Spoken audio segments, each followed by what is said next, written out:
écoutez Europe 1, il est 13h. Europe 1, 13h. 13h, 14h. Céline Géraud. Bonjour à tous et merci d'écouter Europe 1 pour vous informer à la mi-journée. Au sommaire de ce journal, 3 jours après le meurtre de la jeune Louise, 11 ans, à Épinay-sur-Orge en Essonne, l'enquête se poursuit. Les camarades de classe et les habitants sont sous le choc. À la cour d'assises spéciale de Paris, l'ouverture du procès du terroriste qui avait assassiné 3 personnes dans la basilique de Nice. Et pendant ce temps-là, Emmanuel Macron annonce un plan d'investissement de 109 milliards d'euros pour l'intelligence artificielle. Une opportunité de se relancer. Décryptage. Dans ce journal, l'escalade des droits de douane aux États-Unis. Cette fois, Donald Trump cible l'aluminium et l'acier. Et puis, c'est la journée mondiale de lutte contre l'épilepsie avec un nouvel espoir pour les malades, la thermocoagulation. Rendez-vous à la fin de ce journal. La tendance météo, Géraldine Amont, temps gris et humide. Et oui, il va pleuvoir sur une grande majorité des régions avec des pluies qui seront plus marquées des côtes de la Manche au centre du pays. Quelques flocons aussi risquent de tomber sur les Hauts-de-France et les Ardennes. Il fera de 4 degrés à Lille jusqu'à 18 degrés à Biarritz. Météo complète sur Europe 1 à la fin de ce journal. Europe 1. De l'angoisse, de la douleur et de l'émotion. 3 jours après le meurtre abominable de la jeune Louise, 11 ans, alors qu'elle rentrait du collège, l'arme du crime et son ou ses agresseurs introuvables. L'enquête se poursuit. Alexis de la Fléchère, vous êtes devant le collège André Mauroy où Louise était scolarisée. Comment ce retour à l'école s'est-il déroulé ce matin ? Eh bien Céline, il s'est déroulé sous haute sécurité. Une dizaine de policiers étaient présents ce matin devant l'établissement scolaire. Ils sont toujours là d'ailleurs. Dispositif rassurant car beaucoup de parents d'élèves ici sont angoissés, inquiets de savoir que le meurtrier ou les meurtriers de Louise sont toujours dans la nature. Des parents qui prennent donc des mesures en conséquence. C'est le cas de Gisèle avec qui j'ai pu échanger ce matin. Normalement, le téléphone de ma fille, il est bloqué en journée. Et ben, il est débloqué pour toute cette semaine pour qu'elle puisse m'appeler à la moindre difficulté, voilà. Et puis, je pense que je serai mieux, je ne sais pas si on peut être bien, mais je serai mieux quand on aura trouvé l'auteur de tout ça. Aujourd'hui, je pense que j'en ai besoin. Voilà, bouleversée par le décès de Louise, cette mère de famille m'a aussi confié apprécier qu'une cellule d'écoute soit mise en place aujourd'hui au sein de l'établissement scolaire. Oui, parce que ma fille, elle me dit que depuis 2 jours, elle n'arrive pas à dormir, pas très bien. Alors je lui ai dit qu'à l'école, elle allait avoir une cellule d'écoute, donc si elle en avait besoin, elle pouvait y aller. Et puis si vraiment ça va pas, je l'emmènerai voir un sophrologue. Depuis samedi, on a tellement pleuré, c'était tellement lourd que je crois qu'on a dit tout ce qu'on pouvait se dire. Voilà, difficile de trouver les mots et l'émotion est encore palpable ici en ce début d'après-midi. Une camarade de Louise m'a expliqué il y a quelques instants que de nombreux professeurs étaient en larmes ce matin au début des cours. De nombreuses personnes continuent de venir déposer des fleurs. Il y en a des centaines. Ça recouvre maintenant quasiment tout le mur en briques qui entoure le collège. Beaucoup de bougies aussi qui scintillent et qui devraient rester, Céline, en place en la mémoire de Louise jusqu'à la fin de la semaine. Alexis de la Fléchère en direct d'Épinay-sur-Orge pour Europe 1. 13h03, 5 ans après l'attentat de la basilique de Nice qui avait fait 3 morts, le terroriste tunisien Brahim Aouissaoui comparaît à partir de ce matin devant la cour d'assises spéciale de Paris. Et à Nice, personne n'a rien oublié de ce sinistre mois d'octobre 2020, Frédéric Michel. Il est 8h30 ce 29 octobre quand Brahim Aouissaoui, armé d'un couteau, pénètre dans la basilique. En moins de 30 minutes, ce jeune Tunisien, entré en France depuis quelques heures, tue le sacristain et 2 femmes. Grièvement blessé par les tirs de 4 policiers, arrivé en premier sur les lieux de l'attentat, il a tout au long de l'instruction affirmé ne se souvenir de rien.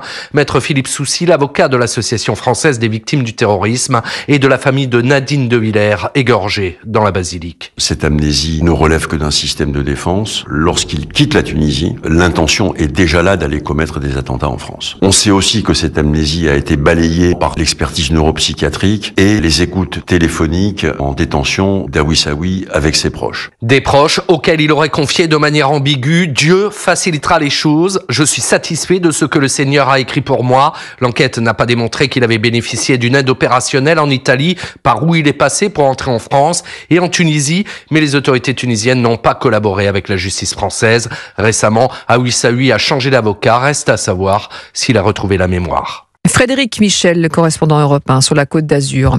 À 13h05, je vous parle maintenant de ce match de football qui hier soir a viré à la bagarre générale. Ça s'est passé en Seine-et-Marne entre les clubs de Meaux et de Damary-Lélis. L'un des jeunes joueurs a été poignardé. 2 personnes sont en garde à vue. Guillaume Dominguez, que s'est-il passé exactement ? Eh bien, la rencontre se déroulait dans le calme jusqu'à la mi-temps où chaque équipe a regagné son vestiaire et selon les informations d'Europe 1, c'est à ce moment-là qu'un groupe d'une quarantaine de jeunes originaires de Damary-Lélis serait entré dans le vestiaire de l'équipe de Meaux armés de bâtons et de battes de baseball. Une bagarre éclate et alors qu'un jeune s'en prend au gardien de l'équipe de Meaux, celui-ci aurait sorti une arme blanche et aurait poignardé son assaillant au ventre, le blessant gravement. S'ensuit une scène de chaos. Plusieurs membres de l'équipe de Meaux tentent de fuir. 2 d'entre eux sautent même dans la Seine pour échapper à leur poursuivants.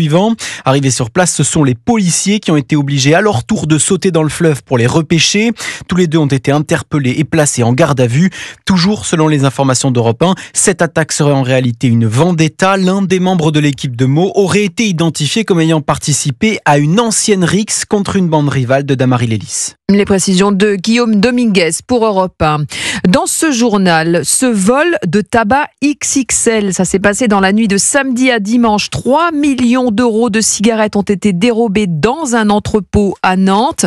Sandrine Prioul, vous êtes la correspondante Europe 1 dans le Grand Ouest. Alors que sait-on sur cette affaire ? Eh bien, on sait déjà qu'il s'agit d'un travail de pro, ou presque, avec une maîtrise qui montre la grande préparation, la minutie habituellement rare dans ce type de cambriolage.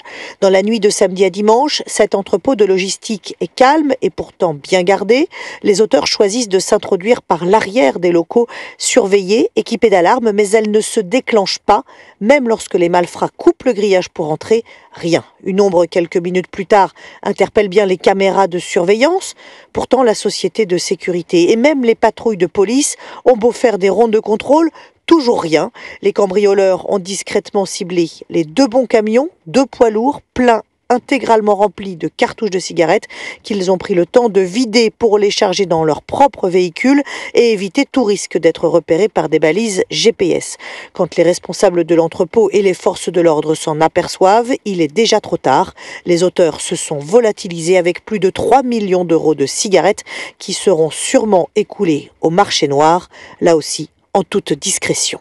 Sandrine Prioul à Nantes pour Europe 1. 13h07, la suite du journal de Céline Géraud et Paris, capitale de l'intelligence artificielle, avec un sommet mondial au Grand Palais, co-présidé par la France et l'Inde. Et en présence de chefs d'État et de grands patrons de la tech. Et alors que les États-Unis et la Chine ont pris beaucoup d'avance dans ce domaine, la France et l'Europe veulent refaire leur retard, mais n'est-on pas déjà distancés ? Élément de réponse, Aurélien Fleureau. Parmi les experts de l'intelligence artificielle, tout le monde s'accorde à dire que sur la ligne de départ, Américains, Chinois, Européens sont quasiment à égalité. Talents, start-up ou grandes entreprises, les ingrédients pour développer l'IA sont là. En revanche, en Europe, on avance moins vite et il faut que ce sommet soit un déclic, prévient Laurent Soli, vice-président Europe de Meta, qui a installé à Paris un laboratoire sur l'intelligence artificielle il y a déjà 10 ans. La volonté d'accélérer est incontestable. Donc il faut que l'Europe favorise ce mouvement. Et parfois, par certaines décisions, notamment dans des régulations extrêmement complexes, émiettées dans 27 pays, trop souvent instables, l'Europe peut se freiner elle-même. Bien sûr, Mistral est une belle réussite française et il y en a d'autres. Hugging Face, Pigment, mais rien ne pourra se faire sans collaboration globale, alerte Michel-Marie Maudet, cofondateur de l'Inagora. Il faut qu'on arrête de faire la compétition entre le secteur public et le secteur privé. Il faut que l'Europe prenne son destin en main. Et même si l'argent ne fait pas tout dans la bataille de l'IA, à l'issue de ce sommet, les 500 milliards de dollars du projet Stargate aux États-Unis paraîtront toujours inatteignables. Et ce matin, une 60aine d'entreprises annoncent le lancement d'une coalition pour faire de l'Europe un leader de l'intelligence artificielle. Et parmi ces entreprises, on retrouve Airbus, L'Oréal, Spotify, Siemens ou encore Mistral.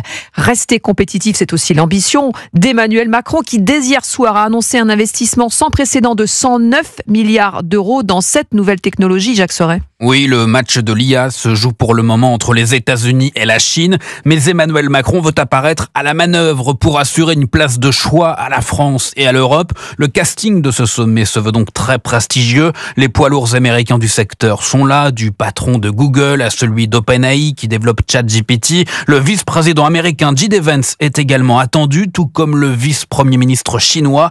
Au-delà des annonces d'investissement, il s'agit de discuter d'initiatives pour tenter d'assurer une gouvernance de l'IA et prévenir ses dérives, comme son coût environnemental. À côté des échanges et des tables rondes au Grand Palais, plusieurs rencontres diplomatiques sont aussi prévues à l'Élysée, notamment un grand dîner ce soir entre chefs d'État et chefs d'entreprise. Emmanuel Macron a la peine dans les sondages qui changent donc de stratégie. Jacques Serret, le président, cherche à reprendre la main. Oui, Emmanuel Macron cherche la bonne formule. Depuis le 9 juin et la dissolution ratée, il ne sait plus sur quel pied danser. Alors en ce début d'année, l'Élysée multiplie les initiatives. Ce sommet sur l'intelligence artificielle va permettre au président de s'afficher avec les plus grands de ce monde et d'essayer de prendre le leadership, alors que jusqu'ici, aucun dirigeant n'avait trouvé utile d'organiser une rencontre sur ce sujet. Dans le même temps, le président peaufine un autre plan, celui de l'organisation d'un ou de plusieurs référendums dans les prochains mois sur des enjeux tels que la fin de vie ou la proportionnelle aux législatives. Lui seul a ce pouvoir de déclencher une consultation directe des citoyens, mais il n'entend pas dévoiler son jeu dans l'immédiat. Le décryptage de Jacques Serret du service politique d'Europe 1. Et au même moment, Donald Trump, de son côté, annonce que dès aujourd'hui, il va taxer l'acier et l'aluminium importés aux États-Unis à hauteur de 25%. Brieux Baucher, c'est l'escalade. La guerre commerciale franchit une nouvelle étape. Oui, c'est le Canada, principal fournisseur des États-Unis sur ces deux produits qui devraient pâtir le plus de ces droits de douane. Mais l'Europe est elle aussi concernée. Donald Trump avait déjà pris cette mesure lors de son premier mandat. À l'époque, Bruxelles avait répliqué en taxant entre autres le whisky et les motos américaines. Elle pourrait recommencer si nécessaire, prévient le ministre de l'Europe et des Affaires étrangères, Jean-Noël Barrot, invité ce matin sur TF1. Nous répliquerons à nouveau. C'est la Commission européenne qui définira les secteurs qui feront l'objet de ces répliques. Elle nous a assuré qu'elle était prête à dégainer le moment venu. Le moment est venu. Personne n'a intérêt à entrer dans un conflit commercial avec l'Union européenne. Et Donald Trump pourrait rapidement répliquer. Il doit annoncer dans les prochains jours une nouvelle stratégie, des droits de douane réciproques. Concrètement, si un pays taxe les États-Unis, il sera taxé en retour au même niveau. Une mesure qui pourrait remplacer les droits universels de 10 ou 20% annoncés par Donald Trump pendant sa campagne et qui sont susceptibles de déclencher une guerre commerciale particulièrement brutale. Brieux Baucher du service économie d'Europe 1. Il est 13h12 sur Europe 1 et ce lundi 10 février, Céline, c'est la journée mondiale de lutte contre l'épilepsie. 700 000 personnes sont touchées en France par cette maladie neurologique chronique. Perte de connaissance, convulsions, accompagnées parfois de vomissements. La science a beaucoup progressé et le dernier traitement est très prometteur. Ça s'appelle la thermocoagulation, Mathieu Prior. Oui, depuis 2 ans, la thermocoagulation permet d'atténuer l'intensité des crises. C'est une intervention cérébrale moins invasive que les chirurgies classiques. Le médecin implante sous anesthésie une sonde laser dans le cerveau du patient. Fabrice Bartholomé est chef du service d'épileptologie au CHU de Marseille et membre de l'association Épilepsie France. Au cours de la stéréo-EEG, alors c'est une exploration de l'épilepsie où on met des électrodes dans le cerveau pour enregistrer l'activité électrique, mais ça permet aussi d'appliquer des courants électriques qui chauffent la zone et vont créer des toutes petites lésions dans les régions épileptiques. Et ça permet, si vous voulez, dans la moitié des cas à peu près, de réduire fortement les crises dans l'année qui suit. Et chez 20% des patients, l'effet est prolongé, voire définitif. C'est le cas d'Alexandre, il a été l'un des premiers à bénéficier de ce soin. Je suis à 615 jours sans crise. C'est extraordinaire, on n'y pensait pas. J'ai commencé à passer le permis. Le médecin du permis ne m'autorise pas à conduire de nuit, mais je peux conduire de jour, ce qui est déjà très bien. Un premier pas pour Alexandre qui espère ainsi retrouver une vie normale. Prometteur, très prometteur. Mathieu Prieur du service Société d'Europe 1. 13h14, on fait un point sur les marchés avec vous. Didier Hameau de boursier.com et on débute la semaine en hausse. Oui, ça monte un petit peu, plus 0,2%, de retour à 7990 points. On n'est pas très loin des 8000 points, donc le marché calme pour commencer la semaine avec quelques valeurs en vue quand même. Vallourec, plus 3% à 19,30 €. Schneider aussi reprendre 1% avec Legrand à 96 €, malgré le nouveau coup de pression commercial de Donald Trump. On en parlait tout à l'heure, un bras de fer autour des droits de douane qui profite surtout à l'or, qui bat de nouveaux records. L'or est au plus haut absolu, 2900 $ l'once. Ailleurs en Europe, ça monte timidement. Bruxelles plus 0,1%, Francfort plus 0,2%, le CAC 40 plus 0,25%, 7990 points. Merci Didier Hameau de boursier.com. Et avec vous Géraldine Hamon, quel temps cet après-midi demain? C'est un lundi sous la grisaille et la pluie. Oui, exactement, avec des pluies qui se généralisent du nord de la Bretagne à la Normandie, le centre Val-de-Loire, le nord de la Nouvelle-Aquitaine, jusqu'à la Bourgogne et les frontières du nord. En fin d'après-midi, la neige va se mêler à la pluie de la Normandie aux Hauts-de-France. La neige qui est aussi attendue et pourrait blanchir les sols de la Seine-Maritime au nord Pas-de-Calais. En revanche, du sud de la Bretagne jusqu'à la Vendée et la Touraine, les éclaircies vont gagner du terrain au fil de ce lundi après-midi. Au sud, les passages nuageux dominent toujours et s'accompagnent parfois d'ondées. Seul l'est de la région PACA et le nord des Pyrénées gardent un ciel plus lumineux. Les températures, il fera 4 degrés à Lille, 5 degrés à Caen, 6 à Strasbourg, 7 à Rennes, 8 à Paris, 10 degrés à Brest, 12 à Lyon, 13 à Nice, 14 à Marseille, 15 à Bordeaux, 16 degrés à Bastia, jusqu'à 18 degrés à Biarritz. Alors demain, le temps sera mitigé avec de la grisaille et de la pluie. Les températures seront basses au nord de la Seine. Un temps gris et humide aussi vous attend de la Méditerranée et de nouvelles pluies seront prévues sur les Cévennes. On garde son parapluie demain. On garde le parapluie, oui. Très bien, c'est noté. Merci Géraldine. Et dans quelques instants, un jeune qui tue comme un adulte doit être jugé comme un adulte. Réquisitoire sans concession ce matin sur Europe 1 de Starac Nafo. L'eurodéputée Reconquête, face à l'impunité et les drames qui se multiplient, elle propose des solutions radicales. On va en débattre avec Olivier d'Artigol et Yvan Riofol. À tout de suite. Il est 13h16 et vous écoutez Céline Géraud sur Europe 1. Europe 1 13h.